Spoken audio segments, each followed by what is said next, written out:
အားလုံးပဲမင်္ဂလာပါမေတ္တာဖောင်ဒေးရှင်းကပြန်လည်ကြိုဆိုလိုက်ပါတယ်ဒီနေ့ကျမတို့ရရှိတဲ့ဒီရှင်းနေရဲ့ website ထဲကနေပြီးတော့အကောင့်ထဲကနေဝင်ကြည့်တဲ့အခါမှာအင်မတန်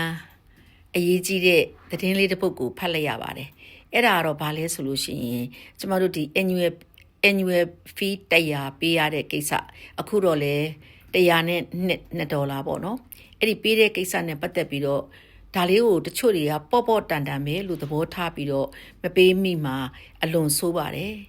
အခုအဲ့ဒီရဲ့သတိပေးချက်ထဲမှာပါလာတယ်လဲဆိုတော့လောလောဆယ်မှာဒီ interview ဖြည့်ပြီးလို့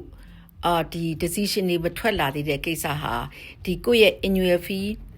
ပတ်စံပေးရမယ့်ကိစ္စနဲ့အလွန်ကိုပတ်သက်ဆက်နွယ်နေတာတွေ့ရပါတယ်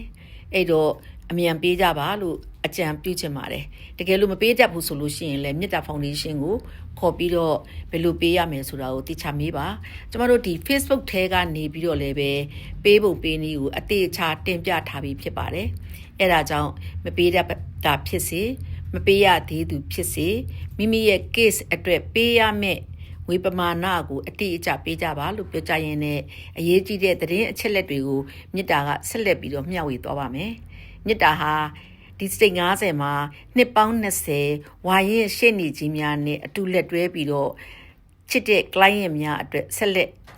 သွားနေကြပါတယ်ဘယ်သူမဆိုလိုအပ်ရင်ဖုန်းခေါ်ပါလို့အကြံပေးရင်းနဲ့မေတ္တာနဲ့ပြန်လည်ပြီးတော့တွေ့လိုက်ကြရအောင်ပါအားလုံးအဆင်ပြေကြပါစေ